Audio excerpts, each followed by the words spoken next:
gloria y la honra sean a nuestro Dios y Padre y a nuestro Señor Jesucristo. Mi deseo es que todos estén bien por la gracia y misericordia de nuestro Señor Jesucristo. Y yo creo que todos están bien felices, bienaventurados porque van a escuchar la palabra de Dios. Estamos en la división 2, los mensajes de Cristo glorificado a las 7 iglesias.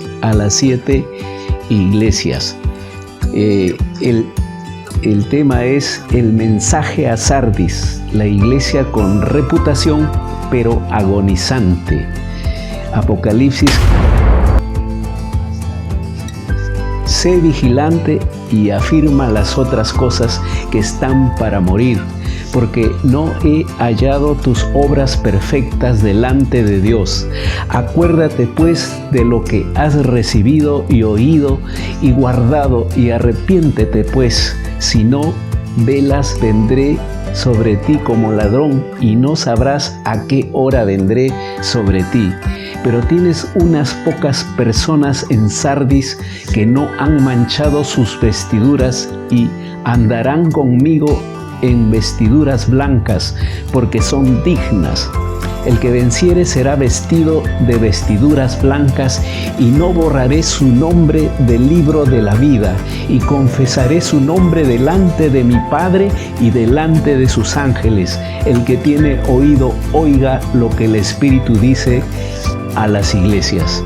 Es la palabra del Señor. A manera de introducción, ¿ha visto alguna vez una iglesia que estuviera muerta y agonizante, completamente sin vida?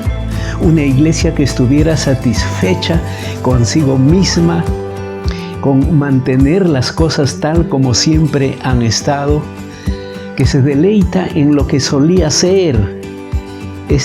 Así era la iglesia de Sardis.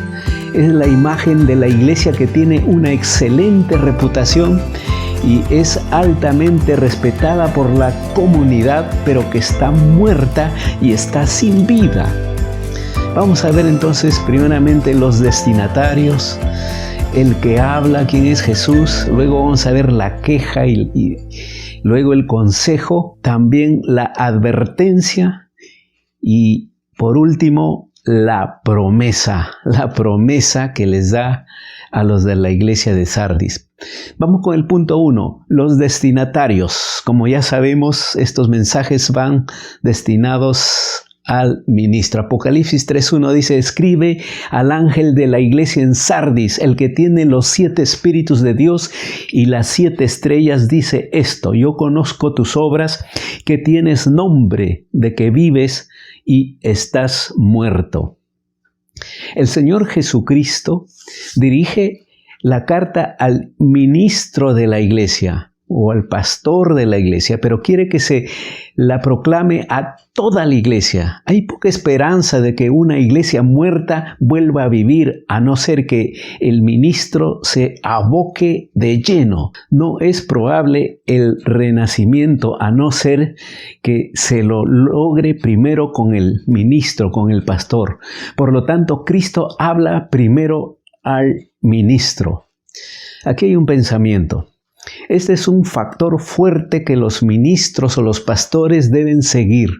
Debemos ingresar en la palabra y con nuestros rostros ante Dios, evaluar nuestros corazones y asegurarnos de que estamos espiritualmente vivos y revividos como ministros de Cristo. Debemos vivir en un estado constante de avivamiento y renacimiento, un estado constante que perdura constantemente hasta que venga el Señor.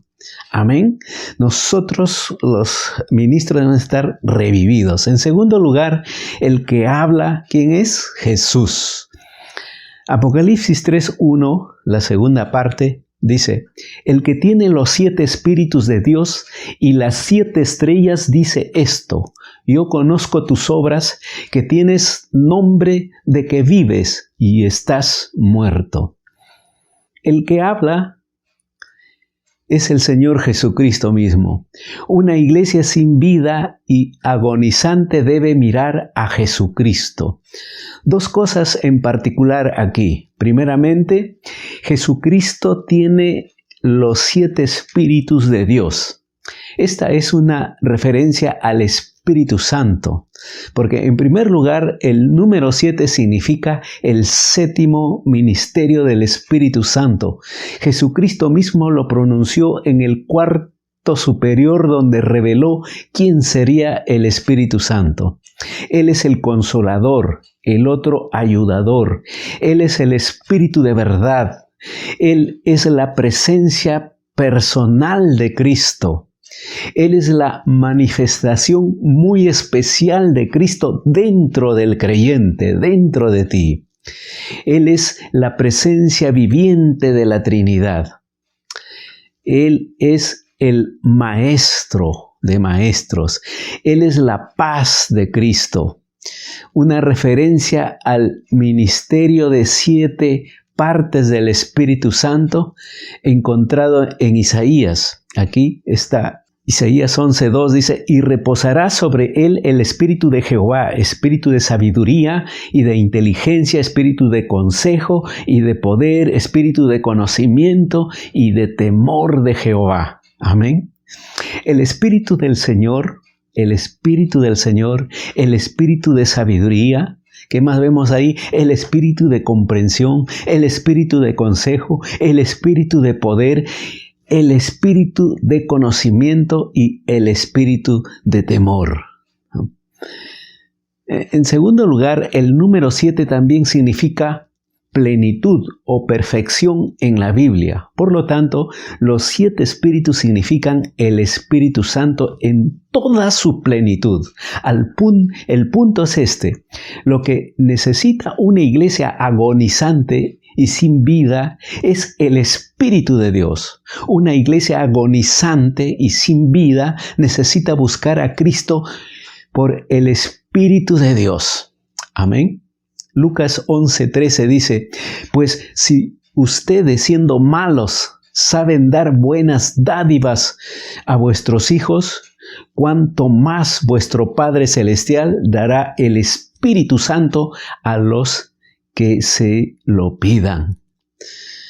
También vemos una iglesia agonizante y sin vida necesita buscar el avivamiento del Espíritu. Romanos 8:11 dice, y si el Espíritu de aquel que levantó de los muertos a Jesús mora en vosotros, el que levantó de los muertos a Cristo Jesús vivificará también vuestros cuerpos mortales por su Espíritu que mora en vosotros. También vemos aquí una iglesia agonizante y sin vida necesita el poder de condena del Espíritu. Juan 16:7 dice, pero yo os digo la verdad, os conviene que yo me vaya, porque si no me fuera el Consolador no vendría a vosotros, mas si me fuere, os lo enviaré. Una iglesia agonizante y sin vida necesita buscar el fruto del Espíritu Santo. Gálatas 5:22 dice, mas el fruto del Espíritu es amor, gozo, paz, paciencia, benignidad, bondad, fe, mansedumbre, templanza. Contra tales cosas no hay ley. Una iglesia agonizante y sin vida también necesita la guía del Espíritu. Como en Romanos 8:14 dice, porque todos los que son guiados por el Espíritu de Dios, estos son hijos de Dios. Una iglesia agonizante y sin vida necesita el poder de testimonio del Espíritu. Hechos 1:8 dice, pero recibiréis poder cuando haya venido sobre vosotros el Espíritu Santo y me seréis testigos en Jerusalén, en toda Judea, en Samaria y hasta lo último de la tierra. En segundo lugar, Jesucristo tiene las 7 estrellas en sus manos. Esto es, que sostiene los ministerios de las iglesias en sus manos. El ministro es el responsable de llevar adelante el avivamiento. Está sostenida por la mano de Cristo. pertenece por completo a Cristo. Esto significa que ha sido elegido por la mano de Cristo para hacer exactamente lo que quiere Cristo. Ha sido ubicado en la iglesia, muerta por la mano de Cristo. Ha sido ubicado ahí por un motivo, alentarse a sí mismo y alentar a la iglesia. Por un motivo de alentarse a sí mismo y alentar a la iglesia. Hechos 20:28 dice: por tanto, mirad por vosotros y por todo el rebaño en que el Espíritu Santo os ha puesto por obispos para apacentar la iglesia del Señor, la cual Él ganó por su propia sangre, con su propia sangre. Él es el que pone al ministro. Isaías 6:8 dice: después oí la voz del Señor que decía: ¿a quién enviaré? ¿Y a quién irá? ¿Y quién irá por nosotros? Entonces respondí yo, heme aquí, envíame a mí. Amén. Ahora pasamos al punto 3, la queja. Obras, ¿no? Las obras, queja. Apocalipsis 3:1 dice: yo conozco tus obras, que tienes nombre de que vives y estás muerto. La queja, entonces, note aquí, no hay recomendación de ningún tipo dada a esta iglesia. Esto significa que su pecado es uno de los problemas más serios que una iglesia puede tener. ¿Cuál era el problema? Era una iglesia agonizante, una iglesia sin vida. Pero note, la iglesia tenía obras, todo tipo de programas, ministerios y actividades. Otras iglesias consideraban a la iglesia como progresista, viva, bien atendida, agradada, prosperada, ocupada y llena de buen compañerismo. Tenía ministerios para cada grupo y para cada área de necesidad dentro de la comunidad. Tenía las obras, las creencias y las doctrinas correctas, y tenía todos los ministerios y las actividades. Pero note, estaba agonizando y sin vida. Sin embargo, el versículo 2 dice que todavía no estaba totalmente muerta. Aún quedaban algunas cosas vivas, pero también se estaban muriendo. Rápidamente se estaban muriendo. ¿Cómo podía una iglesia ser tan activa y estar tan bien atendida y tener tantos ministerios y aún así estar agonizando? ¿Qué significa esto? Significa tener una forma de adoración, pero negar su poder. Significa concentrarse en rituales, ceremonias y adoración en lugar de hacerlo en Jesucristo. Realizar actividades para mantener funcionando la organización en lugar de aprender sobre Cristo y compartir sobre Cristo. Llevar adelante servicios y actividades para compañerismo social en lugar de hacerlo para el crecimiento espiritual y la edificación. Perder el propio celo en dar testimonio y compartir a Cristo y ver crecer a los demás. Volverse perezoso en el estudio de la palabra de Dios y en la oración y en el crecimiento espiritual. Sentarse en clases de adoración y de la Biblia como una cuestión de forma en lugar de tener apetito y sed por la justicia. Predicar y enseñar como una materia de forma. Usar el ministerio como un medio de vida en lugar de predicar y enseñar para ganar y hacer crecer a las personas en Cristo. Una iglesia tan activa pocas veces puede ser convencida de que está muerta y sin vida debido a su gran actividad. Está vacía de vida espiritual y energía, vacía del Espíritu de Dios. Sus obras son solo actividades hechas por el hombre y servicios sociales.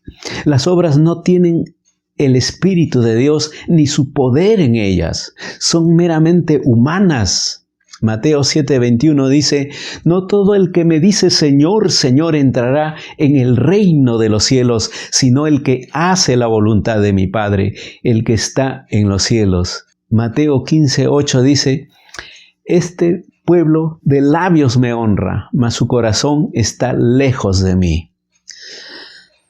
Es lo que dice la palabra del Señor. Pasamos ahora al cuarto punto, el consejo, vigilar y reforzar las obras que quedan.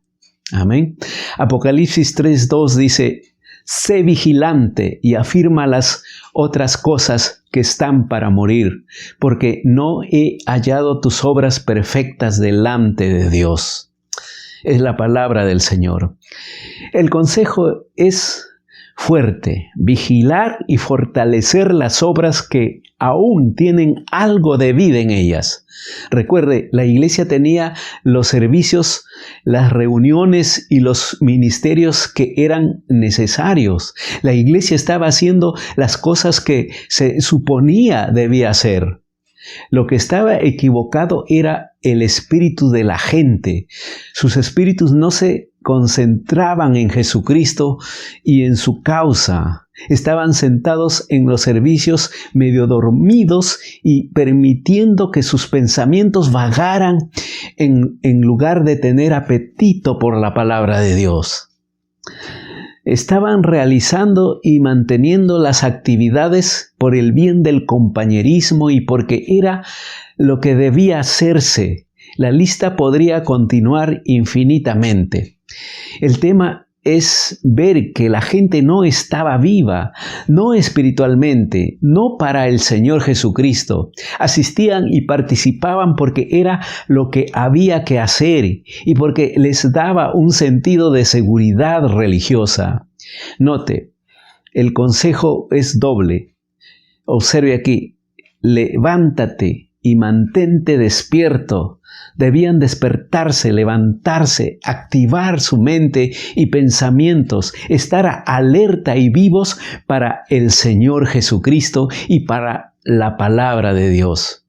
Necesitaban volver a pensar porque ellos y la iglesia estaban en la tierra. ¿Cuál era su llamado? ¿Por qué se reunían como iglesia? ¿Por qué declaraban el nombre de Cristo y hacían obras y llevaban adelante ministerios en el nombre de Cristo? Note las palabras sé vigilante, están en modo imperativo. Es un mandamiento de Cristo a la iglesia agonizante. Note que las palabras sé vigilante también están en tiempo presente. El creyente tiene que convertirse en un vigilante, convertirse en un seguidor de Jesucristo.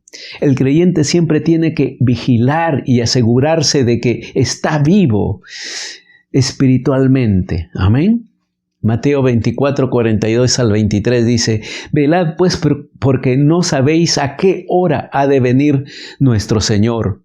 Pero sabed esto, que si el padre de familia supiera a qué hora el ladrón habría de venir, velaría y no dejaría minar su casa. Es lo que dice la palabra del Señor. Apocalipsis 16:15 dice, he aquí yo vengo como ladrón, bienaventurado el que vela y guarda sus ropas para que no ande desnudo y vean su vergüenza. En segundo lugar, fortalecer las cosas que quedan. Como ya se dijo, no todos los servicios y actividades eran malas e innecesarias en la iglesia.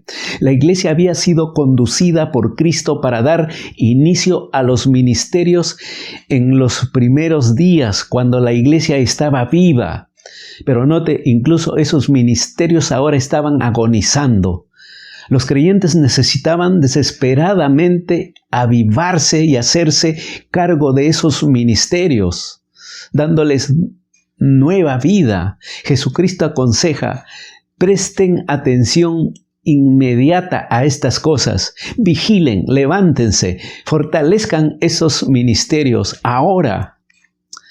Sorprendentemente, Cristo dice que Él no ha encontrado ninguna de sus obras perfectas, es decir, completas, satisfechas o finalizadas. Ni un solo ministerio ha sido completado ni llevado a cabo como debería haberlo sido. No a los ojos de Cristo, no a los ojos de Cristo, tal vez a los ojos de los hombres sí. Mateo 24:12 dice, y por haberse multiplicado la maldad, el amor de muchos se enfriará. Que no sea así, que no se enfríen mucho. Santiago 4:8 dice, acercaos a Dios y Él se acercará a vosotros pecadores, limpiad las manos y vosotros los de doble ánimo, purificad vuestros corazones. Es lo que dice la palabra del Señor. Y pasamos al quinto punto, la advertencia. La advertencia. Apocalipsis 3, versículo 3 dice, acuérdate pues de lo que has recibido y oído, y guárdalo y arrepiéntete pues, si no velas, vendré sobre ti como ladrón, y no sabrás a qué hora vendré sobre ti. Entonces, la advertencia a los creyentes de una iglesia muerta, sin vida, se les advierten 4 cosas. Primeramente, deben recordar cómo recibieron y oyeron el Evangelio. Esto es, deben recordar cómo cambiaron sus vidas con un espíritu dinámico de devoción, prontitud y amor, alerta y energía, apetito y sed, vida y vitalidad, servicio, testimonio, ministerio. En segundo lugar, deben levantarse, despertarse y apegarse al espíritu original que cambió sus vidas. En tercer lugar, deben arrepentirse. Se habían equivocado y habían pecado en contra de Cristo, perdiendo su fervor y volviéndose letárgicos. Desesperadamente necesitaban confesar sus errores y arrepentirse. Debían dar la espalda a su error y volver a volcarse a Cristo. Debían mantener reuniones de oración buscando que Cristo agitara sus corazones y los encendiera para Él. En cuarto lugar, deben saber que el juicio de Cristo caerá sobre ellos si se rehúsan a arrepentirse, y caerá inesperadamente si la iglesia y sus creyentes se rehúsan a vigilar, se rehúsan a avivarse. Entonces Cristo caerá sobre ellos como un ladrón.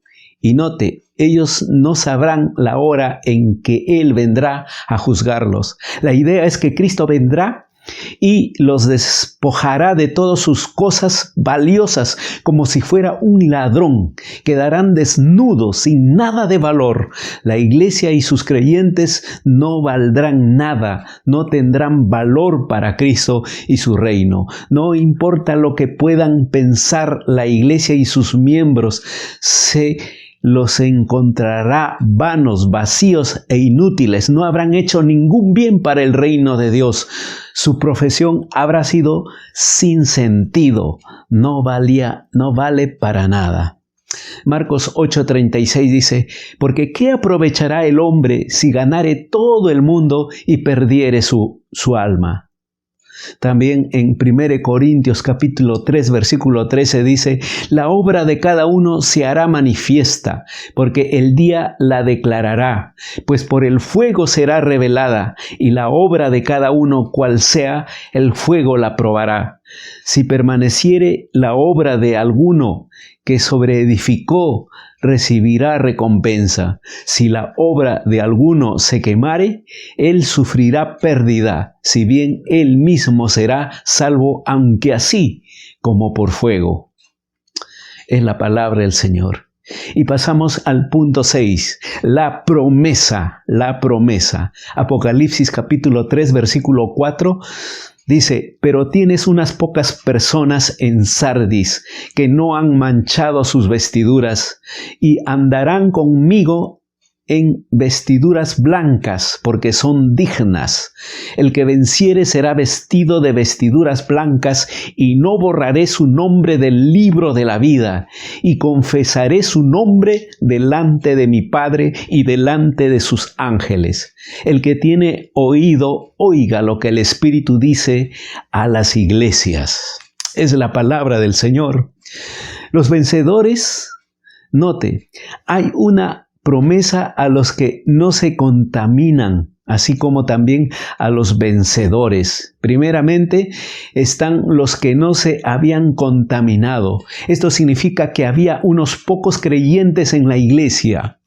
No habían contaminado, manchado ni ensuciado su vida con lo mundano de esa época. Se habían guardado sin mancha del mundo.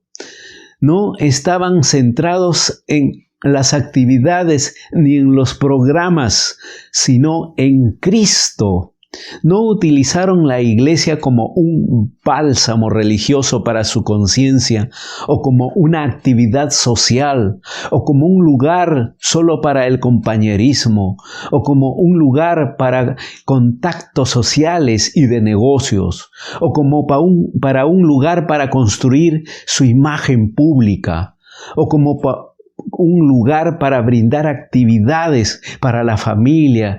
Los creyentes fieles se mantenían puros, se concentraban en Jesucristo y en su propósito. Todavía estaban creciendo espiritualmente y tratando de compartir a Cristo con un mundo necesitado. Y note la promesa: el creyente fiel y puro anda con Cristo en blanco. Esto significa que el creyente fiel anda día tras día en la presencia de Cristo y tiene la presencia de Cristo cuidándolo y haciéndose cargo de él y manteniéndolo puro, es decir, puro, blanco.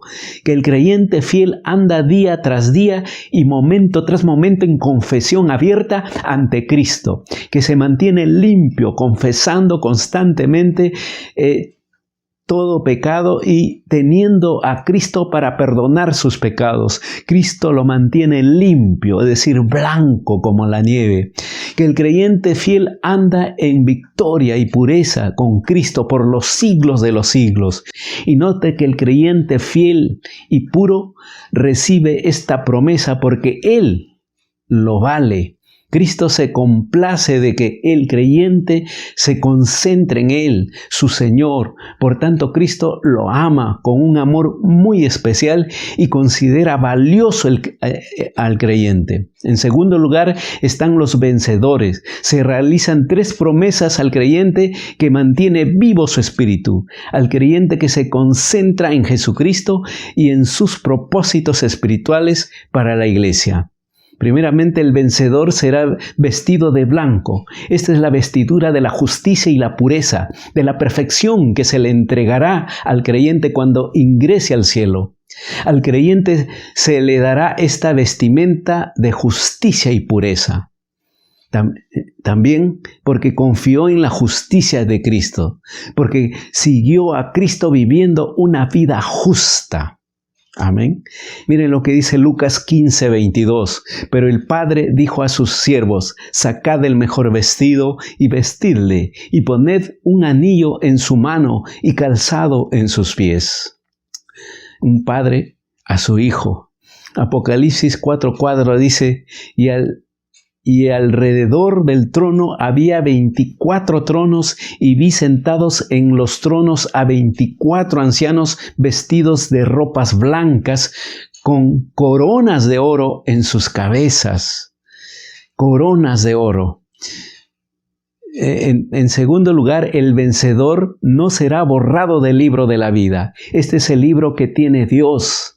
La imagen de las Escrituras es esta: el nombre de cada persona se escribe en el libro de la vida cuando la persona nace, pero al morir, los nombres de los no creyentes se borrarán del libro, se borrarán y se les juzgará a la muerte eterna. Nunca se tocan los nombres de los verdaderos creyentes. Ellos reciben vida eterna. Amén. Lucas 10:20 dice: pero no os regocijéis de que los espíritus se os sujetan, sino regocijaos de que vuestros nombres están escritos en los cielos. Amén. Apocalipsis 20:15 dice: y el que no se halló inscrito en el libro de la vida fue lanzado al lago de fuego. Ay, ay, ay. Éxodo 32:33 dice: y Jehová respondió a Moisés: al que pecare contra mí, a este raeré yo de mi libro. Raeré. En tercer lugar, el vencedor será reconocido por Cristo ante Dios. Cristo confesará que Él conoce al creyente que venció, manteniendo su espíritu vivo y concentrado en el Señor. Lucas 12:8 dice: os digo que todo aquel que me confesare delante de los hombres, también el Hijo del Hombre le confesará delante de los ángeles de Dios. Amén. Te va a confesar, es decir, va a hablar buenas cosas de ti. Filipenses 2:11 dice: y toda lengua confiese que Jesucristo es el Señor, para gloria de Dios Padre. Amén. Llegamos, hermanos, al final de la palabra del Señor. Vamos a orar. Padre nuestro, te damos gracias, Señor, por tu palabra.